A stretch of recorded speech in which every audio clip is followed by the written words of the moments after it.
आप तो अध्यात्म की तरफ मुखातिब कैसे हुए? जी प्रभु जी, बस कुछ इंसिडेंट्स हुआ, मेरे को स्ट्रोक हो गया था, ब्रेन स्ट्रोक। अच्छा। तो जब क्लॉट आया ब्रेन के अंदर मेरे, आज से 5 साल पहले, जी। तो वो टीआईए था, ट्रांसिट इश्कीमिक अटैक। लेकिन 24 घंटे मेरे को ऐसी प्रॉब्लम रही, मेरी आवाज चली गई पूरी तरह से। मैं बेंच प्रेस लगा रहा था, मैं जाना था साउथ अफ्रीका शॉर्ट पुट फेंकने के लिए, तो बहुत हैवी वेट कर रहे थे वहां पे। तो मुझे पता नहीं था, बीपी रेज हो गया मेरा, और मैं डिक्लाइन बेंच प्रेस लगा रहा था, और एकदम मेरी स्पीच चली गई। तब हमारे यहाँ पे डॉक्टर हरजिंदर है, उन्होंने ट्रीटमेंट किया। उसके बाद सब कुछ चेंज हो गया कि है क्या ये जीवन, जिसके पीछे भाग रहे हैं, जिसके पीछे वो खत्म होने वाला है। तो फिर वहां से तलाश शुरू हुई। फर्स्ट टाइम मैं ऊपर ऋषिकेश गया, और मैंने जो स्टडी किए, सारे वेदांत स्टडी करने शुरू किए। तो आज मैं जिस वेदांत को लूंगा, वो अद्वैत है। तो जो 6 स्कूल हुए, 6 को स्टडी किया, द्वैत, अद्वैत, विशिष्ट अद्वैत, शुद्ध अद्वैत और अचिंत्य भेदा भेद। हाँ हाँ। तो जाके जो हाई फ्रीक्वेंसी है 30 हर्ट्ज से ऊपर, बीटा स्टेट को क्रॉस करके गामा स्टेट पे जाते हैं जब, हाँ हाँ। तो वो गामा स्टेट में अद्वैत ही समझ आया, जब विशुद्धि चक्र को भी क्रॉस करके और आज्ञा चक्र की यात्रा होती है। तो सब कुछ पढ़ने के बाद यही पता चला कि जो जानकारियां मिटाने में ही शांति है, नया पाने में कोई शांति नहीं। जितना पाते रहेंगे उतना ही फंसते रहेंगे।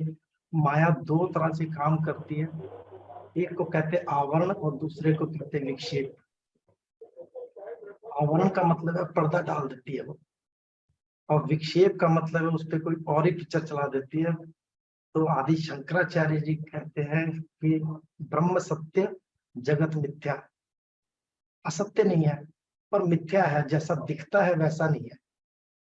तो वो जो दृष्टि देखती है, उसको आध्यात्मिक दृष्टि कहते हैं। क्या तो बात। 2 दृष्टियां तो हमें दी है प्रभु ने।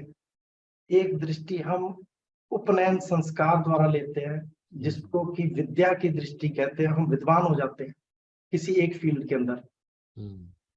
तो एक स्कूटर चलाने वाले को, जो स्कूटर का ठीक करता है मिस्त्री, उसको आवाज सुन के पता चल जाता है कि कहाँ पे प्रॉब्लम है इसके। तो वो जो दृष्टि है वो उसके पास है। डॉक्टर को देख के पता चल जाता है इसको क्या बीमारी है चलते हुए को। तो वो दृष्टि है बाहरमुखी, जिसको उपनयन संस्कार से आती है। और जो आध्यात्मिक दृष्टि है, वो अंदर की तरफ खुलती है।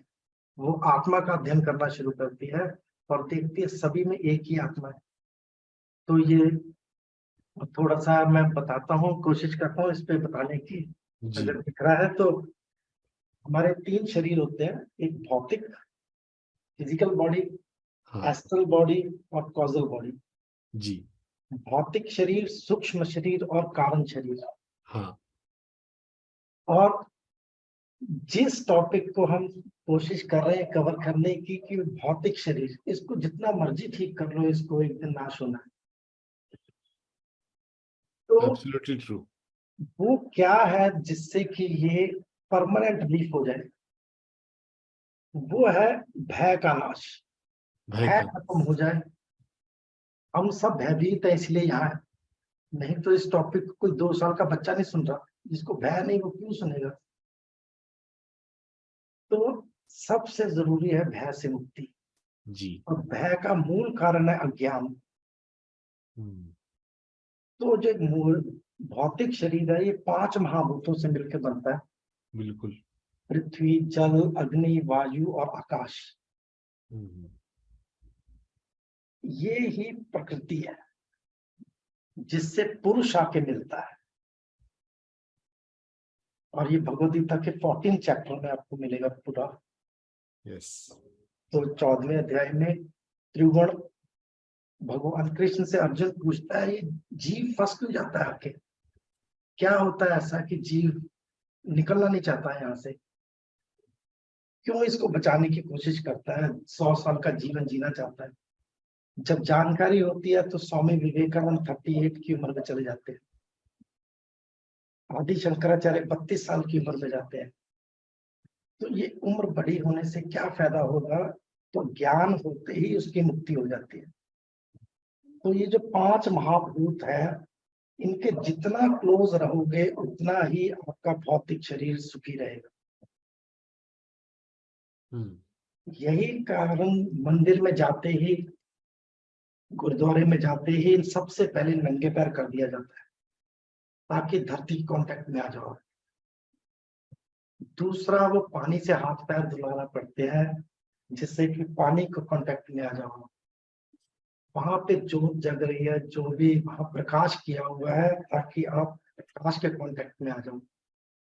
उसके बाद वायु शुद्ध की हुई है, वायु में कांटेक्ट में आने के लिए। और 5th एलिमेंट, जिसको विशुद्धि चक्र कहते हैं, ये ईथर है, स्पेस। हमारे विचार बदल जाते हैं जाके थोड़ी देर के लिए। तो जैसे ही ये ज्ञान होता है तो तत्व ज्ञानी कहते हैं उसको। ये तत्वों का ज्ञान होते ही मंदिर जाना छूट जाता है, कहीं पे जाने की आवश्यकता नहीं, कि घर में ही अवेलेबिलिटी हो जाती है, कि उसको मालूम चल जाता है कि मैं ये सब तत्व यहाँ पा सकता हूँ। और हमारे साथ सबसे बड़ी जो प्रॉब्लम आई, ये हमारे 5 कोश है, अन्नमय, प्राणमय, मनोमय, विज्ञानमय, आनंदमय। इन 5 कोशों के पीछे मैं बैठा हूँ, चेतन। तो बिल्कुल साफ सुथरा मैं आनंद में पैदा हुआ था, कोई तकलीफ नहीं थी मुझे। मेरी चेतना सबसे ऊपर शस्त्रार्थ चक्र में थी, जिसको हम लैम्डा और ब्रह्मा कहते हैं, जो कि क्लोज होता है 12 महीने में जाके।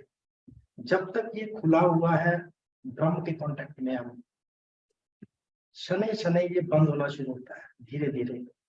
और हमारी चेतना शस्त्रार्थ चक्र से उतर के आज्ञा चक्र की तरफ भी यात्रा शुरू कर देती है जी। यहाँ जीव फंसना शुरू होता है। ये अभी प्रकृति से मिला नहीं है, प्रकृति से ऊपर है। यहाँ पे सुषुम्ना नाड़ी है, उसके बीच में से ब्रह्म नाड़ी से होता है वो नीचे को आ रहा है जी। सबसे पहली बार 3 महीने का होता है, जब वो विशुद्धि चक्र में आता है। 3 महीने का बच्चा गर्दन रोकना शुरू करता है, उसका नेक स्टेबल हो जाता है 3 महीने तक जाते जाते। तो इसका मतलब उसकी चेतना विशुद्धि चक्र में आ रही है। विशुद्धि चक्र में आते ही उसको पहली तन्मात्रा, जिसको कि शब्द कहते हैं, उसके कांटेक्ट में आ जाता है। तो उस शब्द सबसे पहले छोटे बच्चे को वो छनकना वगैरह कुछ हिला के दिखाते हैं, उसी को सुन पाता है वो, और किसी चीज को नहीं जानता, वो सिर्फ शब्द को ही जानता है। और वहां उसकी चेतना आ चुकी है अभी। और ऊपर से लैम्डा और ब्रह्मा ये बंद होने शुरू हो चुके हैं। तो जीव को फंसाने की यात्रा शुरू हो गई है। अब वो पहली बार प्रकृति के पहले तत्व को मिला है, जिसको कहते हैं आकाश तत्व। अभी इसको गंदा करना शुरू नहीं किया है समाज ने।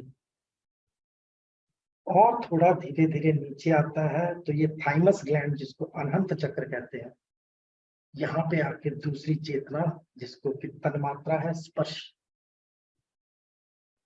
वो माँ के स्पर्श को जानना शुरू करता है।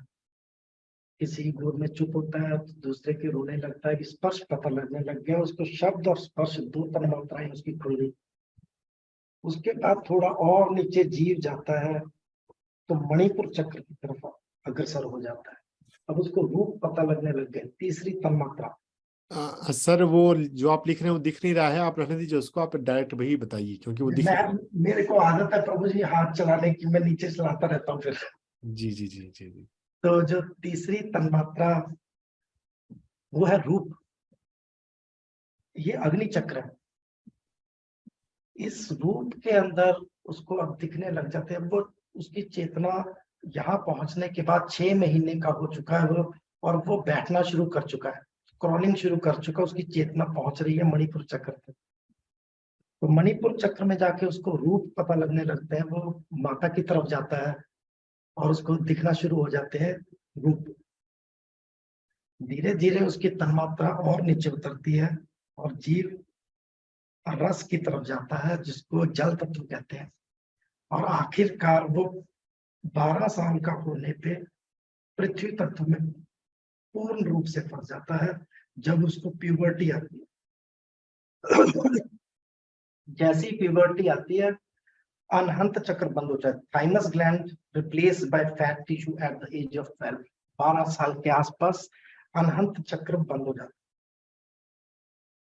तो अब वो सारा जीवन मूलाधार में और स्वाधिष्ठान में बिताएगा। या तो अपने शरीर को ठीक करेगा, अगर कभी बुखार है, कोई प्रॉब्लम है, तो उसको कोई भी भोग पसंद नहीं आएगा। जैसे शरीर ठीक होगा तो दोबारा भोग करने के लिए निकल पड़ेगा, और ये 2 चक्रों में पूरा जीवन व्यतीत करेगा। या तो शरीर ठीक करेगा, अगर शरीर ठीक हुआ तो भोग करेगा, खाना पीना खाएगा, आनंद करेगा। बुखार हो गया 104 डिग्री तो कुछ पसंद नहीं आएगा, फिर मूलाधार में चला जाएगा। वो उसका मूलाधार है, उधर से ही उसका जीवन शुरू हो रहा है, और ये चक्रों से निकलने के लिए अनंत जन्म लग जाते हैं। जब वो पहली बार मूलाधार से स्वाधिष्ठान से होता हुआ मणिपुर चक्र तक पहुंचता है तो उसको अहंकार पकड़ लेता है कि मैं ज्यादा जानकारी प्राप्त कर गया। उसकी फ्रीक्वेंसी जो है 35 हर्ट्ज पे पहुंच जाती है, जिसको अपर बीटा स्टेट ऑफ माइंड कहते हैं। वहीं पे वहां पे उसको पैनिक अटैक, एंजाइटी सब कुछ स्टार्ट होता है। लेकिन माया आवरण डालती है फिर से। जब उसको पैनिक अटैक आता है, एंजाइटी आती है, उसको फिर से अल्फा स्टेट में फेंक देते हैं हम लोग। कोई मेडिसिन देके, अल्कोहल, कोई भी तरह का जो 4 हैप्पीनेस हार्मोन जिनको हम कहते हैं, एंडोर्फिन, डोपामिन, सेरोटोनिन, ये सारे हार्मोन उसको बार बार नीचे फेंक देते हैं। उसको ऊपर की यात्रा नहीं कर लेते। ऊपर की यात्रा जब शुरू होती है तो वो इसको भी पार कर जाता है, मणिपुर चक्र को, और जाके अनंत चक्र में फंस जाता है। ये मोह का चक्र है। जब वो इस मोह के चक्र में फंसता है, अब वो चाहता है कि मेरा परिवार भी बना रहे और मुझे प्राप्ति भी हो जाए। यहीं पे ये 3 नीचे के चक्र और 3 ऊपर के चक्र, और बीच में दोनों सेनाओं के अर्जुन एक खड़ा हो गया यहाँ पे आके अनंत चक्र। और ये 3 की यात्रा तो जीव करता है, आगे की यात्रा भगवान सारथी बन जाते हैं। इसको अपरोक्ष अनुभूति कहते हैं। अद्वैत के अंदर 3 अनुभूतियां होती है। पहली होती है प्रत्यक्ष अनुभूति, जो इंद्रियों के तल पे होती है। दूसरी होती है परोक्ष अनुभूति। जो परोक्ष अनुभूति है, ये अनुमान ज्ञान कहते हैं इसको। ये हम लोग जो सीखा है उसके साथ, अनुमान के साथ, ये एक आवरण जो पड़ता है उसको हटाती है, जिसको कहते हैं अज्ञानापाद आवरण। मैं थोड़ी हाई फ्रीक्वेंसी पे जाऊंगा प्रभु जी, लेकिन कोशिश करें समझें इसको कि अज्ञानापाद आवरण हट जाता है। अज्ञानापाद आवरण हटते ही उसको तीनों शरीरों के पीछे दिखना शुरू हो जाता है, जिसको भौतिक, सूक्ष्म और कारण शरीर शुरू में बताया था मैंने। जो ये सूक्ष्म शरीर है, ये 4 चीजों को मिला के बनता है। ये 5 को, और सूक्ष्म शरीर 4 को। तो ये 4 है मन, बुद्धि, चित्त और अहंकार। इसकी खुराक बंद कर देनी होती है। समझदार विवेक पुरुष व्यक्ति अहंकार की खुराक नहीं देता। तो ये जो अहंकार की खुराक है, इसको बंद करने के बाद वो कारण शरीर की यात्रा करता है। और कारण शरीर के अंदर 3 गुण विद्यमान है, सत्व, रजो और तमो। ये कारण शरीर को भी पार करके और आत्मा के दर्शन करता है। इसको ब्राह्मण अवस्था कहते हैं। पता चल रहा है प्रभु जी, मैं जो बता रहा हूँ? हाँ हाँ बिल्कुल। जी प्रभु जी। तो मैं आपको, आप बने रहे सामने मेरे को अच्छा लगता है बता के। तो मैं आपको ये श्रेणियां बताता हूँ, कोशिश करता हूँ इनको बताने की कि जो शुद्र श्रेणी का साधक है, जिसकी साधना भी प्रबल नहीं है, वो भौतिक शरीर के दर्शन करता है और उसी को बचाने की कोशिश करता है। जब साधना प्रबल होती है, थोड़ी ऊपर को जाती है चेतना, तो वो वैश्य श्रेणी का साधक बन जाता है और गौ रक्षा करता है। गौ का अर्थ है इंद्रियां, इनकी रक्षा करनी शुरू कर देता है। तो ये गौ रक्षा, वो गौ रक्षा नहीं है, बोला है गौ रक्षा। गौ का अर्थ है इंद्रियां। ये जी हाँ। क्या चर के आएंगी सारा दिन? सतोगुण चरेंगी तो मन सतोगुणी होएगा, रात को मनन सतोगुणी होगा। अगर रजोगुनी कुछ देखेंगी तो रजोगुनी, तो गौ रक्षा का अर्थ है वो देखना, सुनना और जाना वहां शुरू करता है जहां सतोगुण है। तो तमो और रजो से ऊपर सतो है, लेकिन अंतोगत्वा सतोगुण भी त्यागना पड़ता है और गुणातीत स्थिति को प्राप्त करना होता है, जिसको तुरीय अवस्था कहते हैं। तुरीय अवस्था के बारे में कभी जानकारी लेनी हो तो मांडुक उपनिषद 7वां श्लोक है उसका, तुरीय अवस्था। जी तो उसमें सिर्फ 11 श्लोक है, लेकिन बहुत उच्च हाई फ्रीक्वेंसी पे है। जो भगवत गीता है 1000 मेगाहर्ट्ज पे बोली गई है भगवान कृष्ण द्वारा। तो भगवान कृष्ण से दोबारा फिर से प्रश्न पूछा अर्जुन ने, मुझे वही गीता सुनाओ जो मुझे कुरुक्षेत्र में सुनाई थी। तो भगवान कृष्ण ने भगवत गीता दूसरा अध्याय 11वें श्लोक से भगवानुवाद शुरू होता है, जहां भगवान कृष्ण अर्जुन को समझाना शुरू करते हैं। लेकिन भगवान कृष्ण उत्तर में कहते हैं कि तू क्या, मैं भी भूल गया वो गीता जो मैंने सुनाई थी तेरे को। वो एक फ्रीक्वेंसी थी जहां तेरे को बताई गई थी। तो एक नई गीता भगवान कृष्ण ने अर्जुन को सुनाई, जिसका नाम है उत्तर गीता। बहुत कम लोग उसका अध्ययन करते हैं क्योंकि अद्वैत का सब्जेक्ट है। जी तो जी ये उत्तर गीता के अंदर पूर्ण ज्ञान मार्ग है, पूरी तरह से ज्ञान मार्ग है। और अद्वैत का भान हो जाता है कि मुझसे अलग कोई भी नहीं। डर भय तब तक है परछाई से जब तक पता नहीं वो मेरी है। जैसे ही उसको पता लगता है परछाई मेरी है, उसके सारे भय समाप्त हो जाते हैं। तो उसका जो मोह है इस पे, मूल आधार ये जो है चक्र, और ये भौतिक शरीर से हट जाता है, पीछे हो जाता है। तो गौ रक्षा यहाँ पे करने के बाद उसकी श्रेणी और ऊपर चली जाती है, जिसको क्षत्रिय श्रेणी कहते हैं। उसके बाद सब पूर्ण ज्ञान की तलवार आ गई और पांचों विकार, काम क्रोध लोभ मोह अहंकार को काट देता है और कारण शरीर के दर्शन करता है। वो किसी व्यक्ति के गुण देखता है, सतो रजो और तमो। वो नहीं देखता कि ये सिख है, ये हिंदू मुसलमान दिखने बंद हो जाते हैं, स्त्री पुरुष दिखने बंद हो जाते हैं। वो सीधा गुणों के दर्शन करता है उसके। और उस अवस्था को पार करने के बाद वो सीधा ब्राह्मण अवस्था को पार करके सबसे पहली बार आत्मा के दर्शन करता है। तीनों शरीरों के पीछे है। तो वहां पे जाने के बाद उस फ्रीक्वेंसी से नीचे उतरने का कोई उपाय नहीं है। आप नीचे उतर जाओ, वहां जाने उपाय नहीं है। तो मैं आपको उसमें बताता हूँ कैसे है कि आप, रोज होता है आपके साथ रात को 3 अवस्थाएं हम जीवन में देखते हैं, जागृत, स्वप्न और सुषुप्ति। या तो जागते हैं या सपने देखते हैं या सो जाते हैं। तो हम जो सपने देखते हैं वो है 15 हर्ट्ज फ्रीक्वेंसी के ऊपर। और जब हम, जिसको हम जागृत कहते हैं, मैं जागा हुआ हूँ, वो मैक्सिमम 30 हर्ट्ज तक व्यक्ति जाता है स्वाधिष्ठान तक और बोलता है मैं जाग रहा हूँ, जिसको अभी हम बात कर रहे हैं जिस पे। लेकिन कभी एक हाइपोथेटिकली सोच के देखो कि आप सपना देख रहे हो और आपको फ्रीक्वेंसी आ जाए जागने वाली 30 हर्ट्ज की, तो सपने के अंदर भय खत्म हो जाएंगे उसी समय। कोई शेर आपको आ रहा है मारने, कोई व्यक्ति आपको करने कुछ आ रहा है, कोई बीमारी लगी, आपके सारे भय खत्म हो गए, क्योंकि आपको पता है ये तो सपना चल रहा है और मैं तो ऊपर हूँ। लेकिन प्रकृति ये होने नहीं देती। प्रकृति जैसे ही फ्रीक्वेंसी चेंज होती है आपको जगा देती है, और आप उन दोनों के डिफरेंस को पता ही नहीं कर पाते सारा जीवन कि ये जागृत अवस्था क्या है और स्वप्न अवस्था क्या है। और अब आप सोचो कि इस स्वप्न में जो अभी हम देख रहे हैं, इसमें कभी हाई फ्रीक्वेंसी 1000 हर्ट्ज की फ्रीक्वेंसी आपके पास आ जाए तो यहाँ से भय की मुक्ति हो जाएगी। ये सपने से भी डर लगना बंद हो जाएगा। यही जनक जी अष्टावक्र से पूछते हैं, अष्टावक्र गीता के अंदर, कि ये सच के वो सच। जो सपना उनको आया है वो पूछते हैं ये वो सच सपना है। सच था या ये सच है जो मैं अभी देख रहा हूँ। तो अष्टावक्र जी 12 साल के बच्चे उत्तर देते हैं, ना ये सच ना वो सच।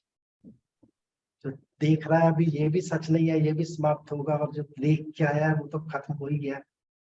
तो वो जिस अवस्था को वो बताते हैं वही तुरीय अवस्था है, फोर्थ स्टेट ऑफ माइंड। हम 3 स्टेट्स के अंदर ही जाते हैं माइंड की, और प्रकृति तक ले जाती है खींच के। वहीं पे पहली बार विवेक आता है, अपने आप को बंधन में महसूस करता है।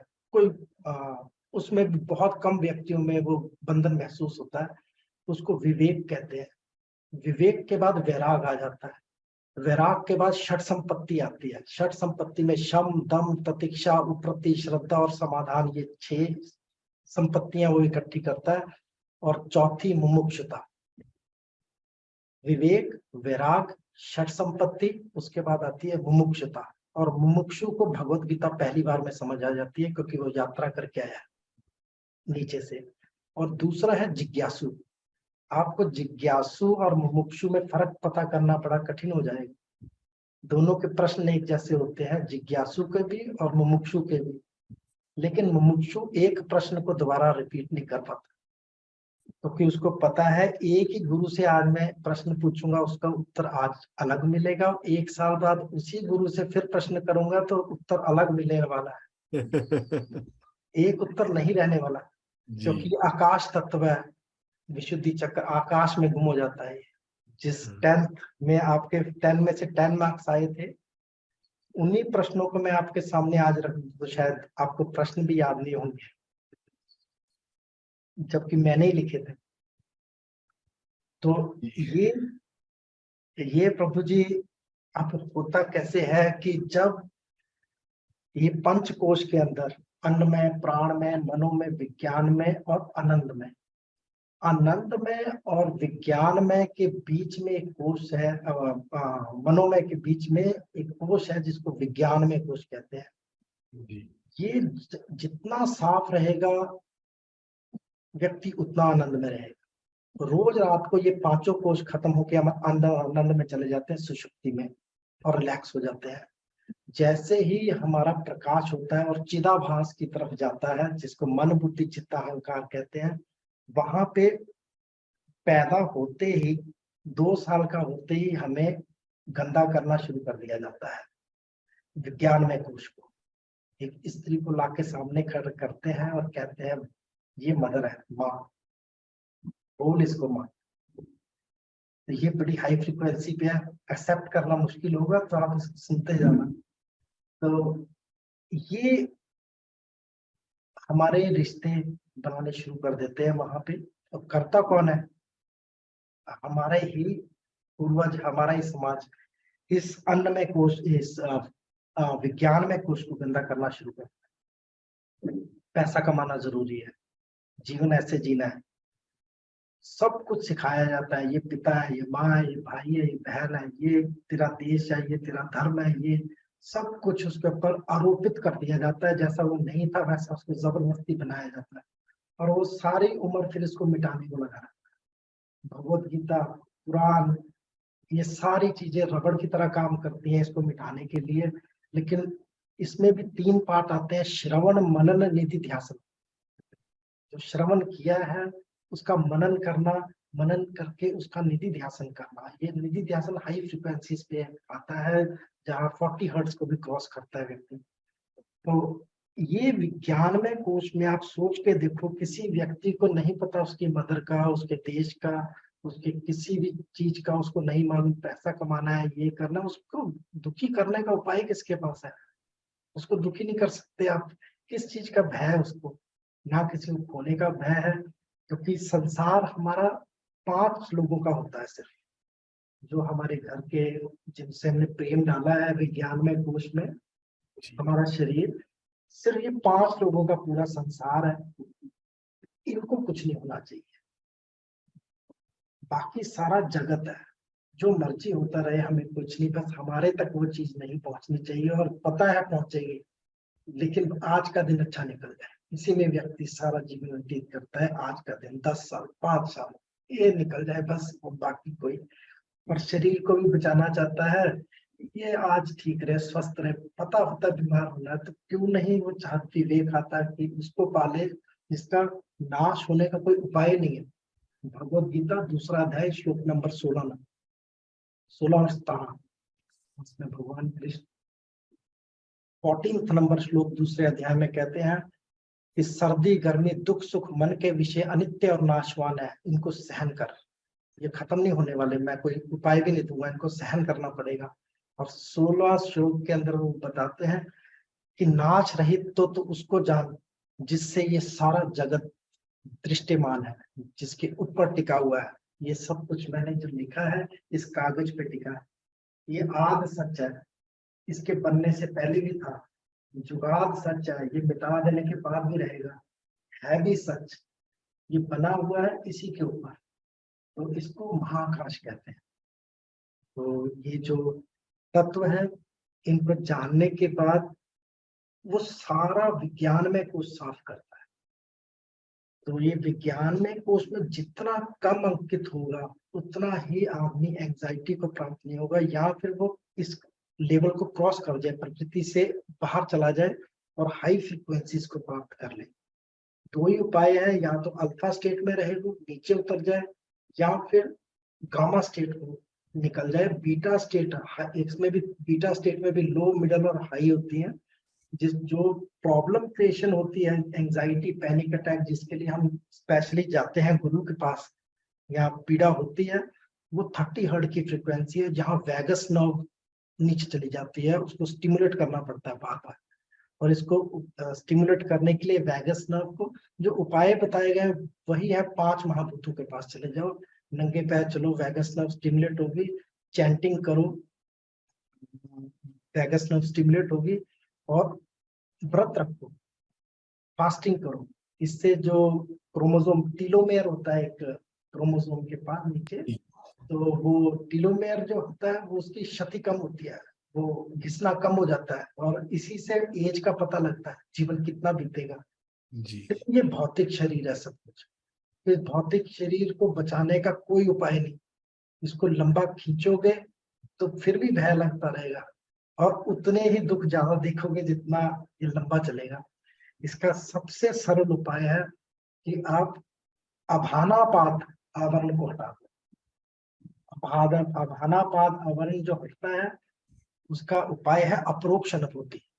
एक प्रत्यक्ष, एक परोक्ष, उसके बाद आती है अपरोक्ष अनुभूति, जिसमें कि अहम ब्रह्मास्मि का भाव आता है कि मेरे उठने के बाद ही संसार की रचना हो रही है।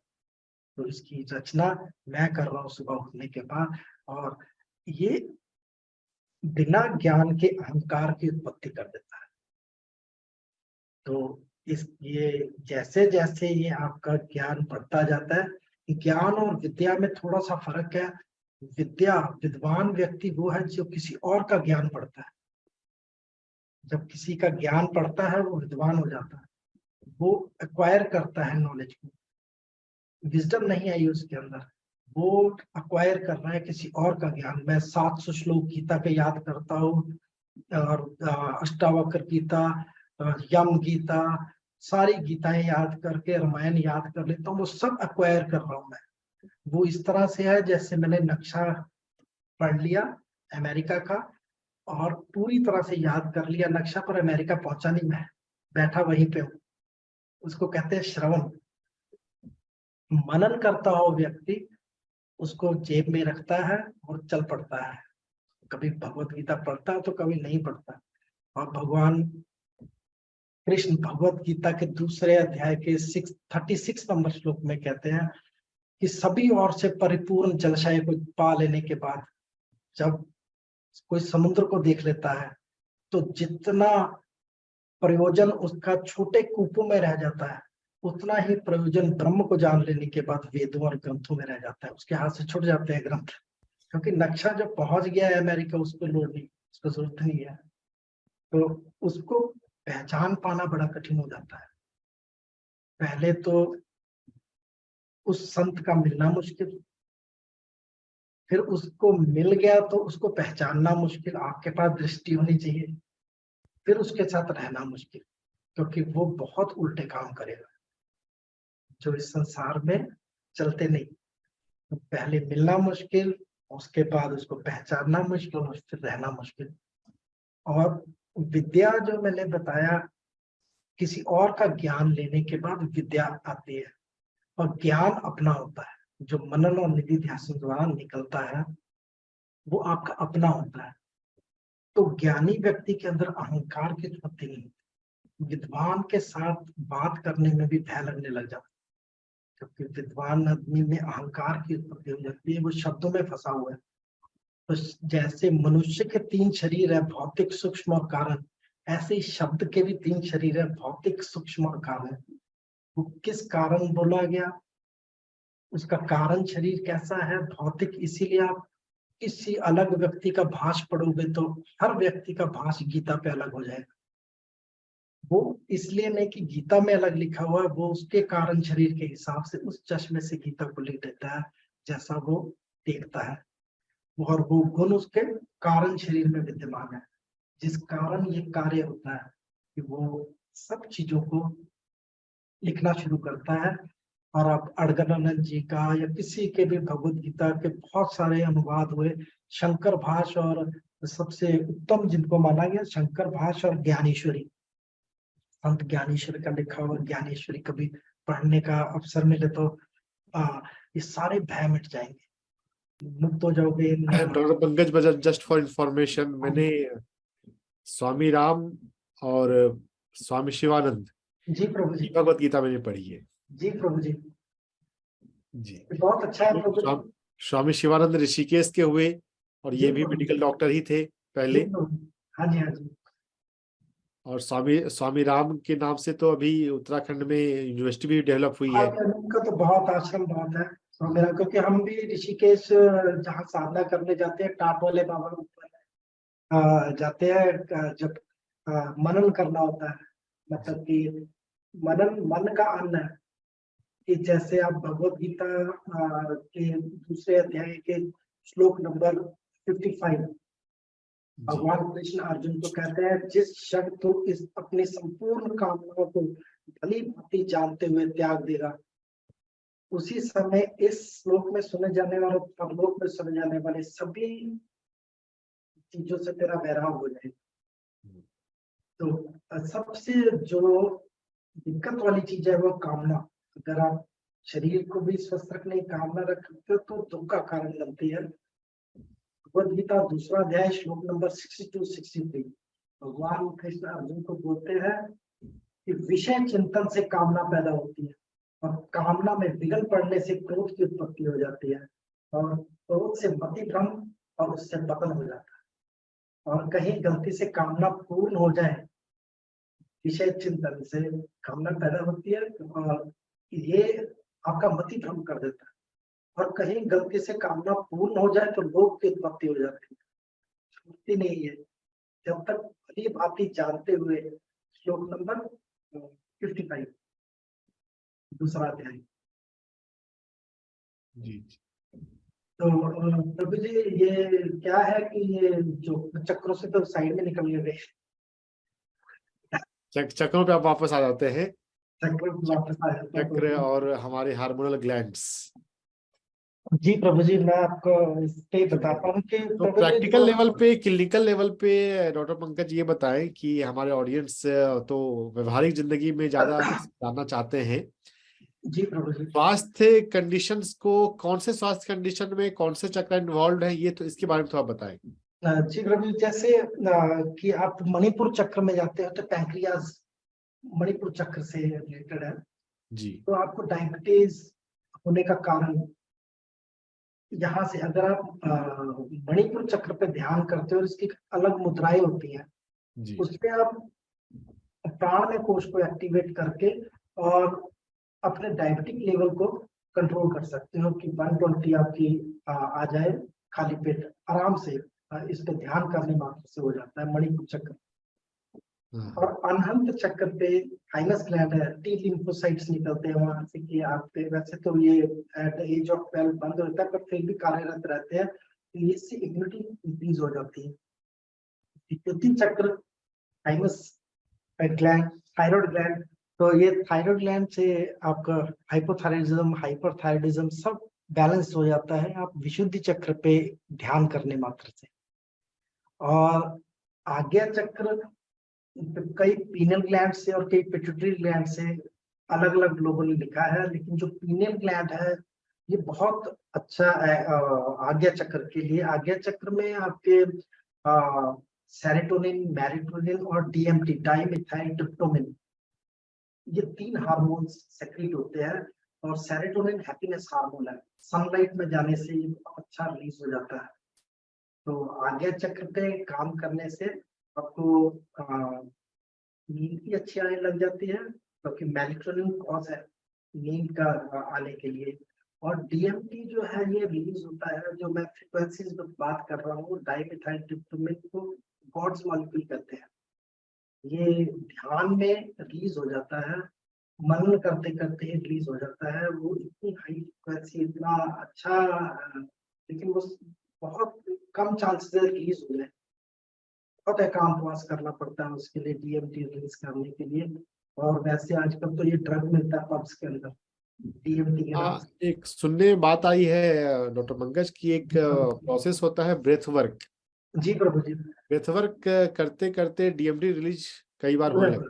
हाँ जी जी प्रभु जी, होता है।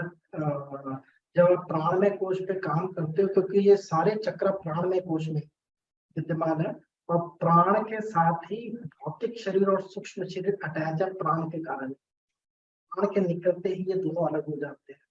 तो यहाँ पे विद्यमान ये 115 चक्र जिनका नाम आया, तो इसमें से जो लैम्डा और ब्रैग्मा ये दोनों है, एक बिंदु चक्र है और एक शस्त्रार चक्र है। तो ब्रेथ से आप उसको रिलीज कर सकते हो अच्छे से, लेकिन उससे भी अच्छा है अगर आप नीचे उतर के विज्ञान में कोष पे काम, तो वो परमानेंट रिलीज होता रहता है। आप उस अवस्था से बाहर नहीं आते कभी भी। उसको ब्रह्माकार वृत्ति कहते हैं हमारे शास्त्रों में, कि आपको कोई उपाय नहीं रह जाता कि आप उससे निकल सको। तो प्राण में कोष पे काम करते करते हमारे को, हम फायदा दूसरों के लिए कर सकते हैं। जब किसी का मन दुखे हम उसको रिलैक्स कर सकते हैं, लेकिन जब अपने ऊपर प्रॉब्लम आती है तो सारा ज्ञान दिखता है कि शुद्ध हो गया मेरा एकदम। वहां पे सिर्फ विज्ञान में कोश ही कार्यरत रहता है।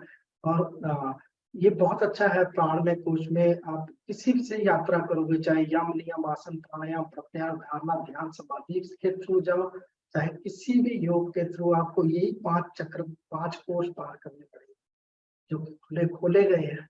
ये प्रकृति खोल देती है अपने आप, और ये 28 साल तक खुलते हैं जाके पूरी तरह से। 28 साल तक धीरे धीरे वो अल्फा स्टेट को क्रॉस करके बीटा की तरफ जा रहा है, तो वहां पे खुलते हैं। तो ये प्राणायाम 12 तरह के सभी कार्यरत है आपका डीएमटी निकालने के लिए, लेकिन मन रुकता नहीं उसके अंदर, प्राणायाम कर नहीं पाता व्यक्ति। हेल्थ के बारे में तो इजीली सबसे मोटे व्यक्ति से पूछो, उसके पास सबसे अच्छा डाइट प्लान, लेकिन करना कठिन हो जाता है वहां पे नीति ध्यान। पतले व्यक्ति के पास कोई डाइट प्लान नहीं, क्योंकि उसको इच्छा ही नहीं मतलब होने की। मोटे के पास बहुत सारे डाइट प्लान है, उसको सब पता है क्या खाना है, कितना खाना है, क्यों खाना है, सबको मालूम है। लेकिन जहाँ निधि ध्यान की बात आती है, वहां निधि ध्यान करने के लिए आपका ज्ञान की उत्पत्ति होनी पड़ेगी, उसके अलावा कोई उपाय नहीं। अष्टावक्र से जो प्रश्न पूछे जनक ने, वो यही प्रश्न है, ज्ञान कैसे हो, मुक्ति कैसे हो और वैराग कैसे हो।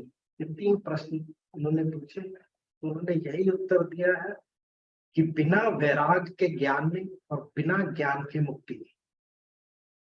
से उसके बाद गीता बंद हो गई है वहां पे।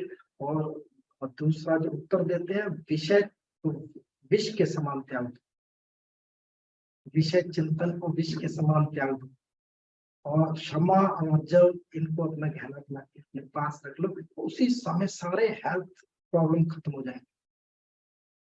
क्योंकि आप मूल पे काम कर रहे हो सीधा, तो इनको पानी देने की जरूरत नहीं पड़ेगी। जो नाशवान है उस पर विवेकवान आदमी समय बर्बाद नहीं करता, वो सीधा मूल को पकड़ लेता है, और मूल में जाते ही उसको पता चलता है कि कोई दिक्कत ही नहीं है। एक 2 साल के बच्चे को ना तो कोविड से डर लगा कभी, ना किसी और किसी वस्तु से डराने का उपाय है हमें है से। इसीलिए शास्त्रों में लिखा कि बच्चा नाच समझ संत है और संत समझदार बच्चा है।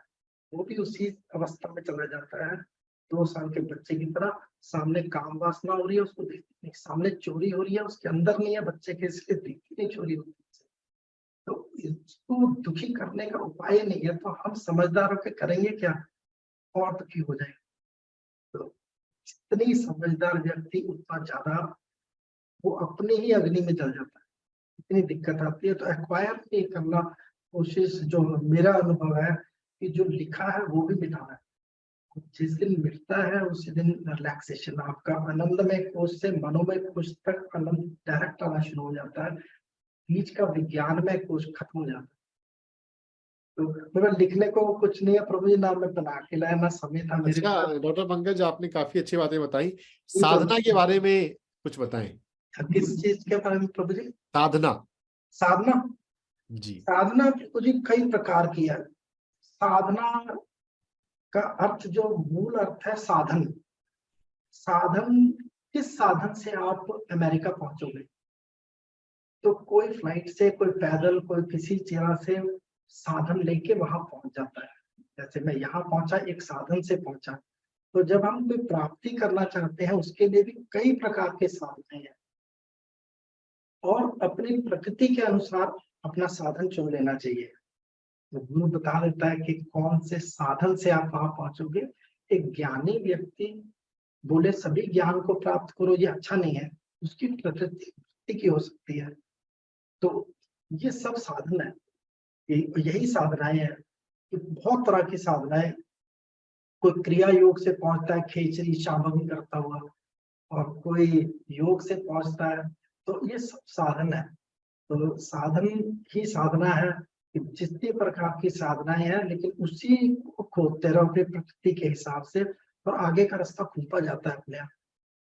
तो जो मेरे अनुसार जो मैंने समझ पाया कि साधना का अर्थ साधन है। किसी भी साधन को पकड़ो, दूसरा गलत हो नहीं सकता, क्योंकि रचना उसकी है।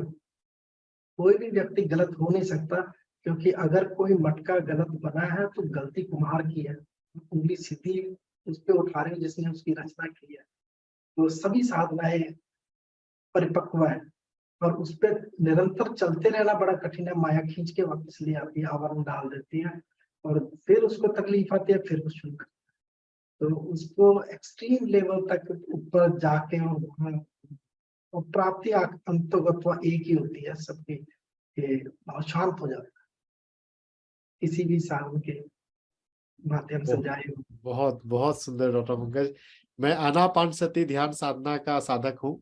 जी प्रभु जी, बहुत पिछले बढ़िया। पिछले पिछले 15 साल से या उससे भी अधिक।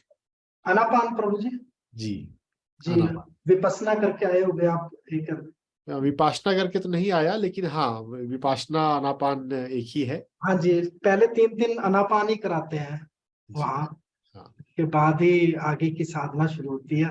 तो अनापान तो बहुत अच्छी साधना है गौतम बुद्ध द्वारा इसका।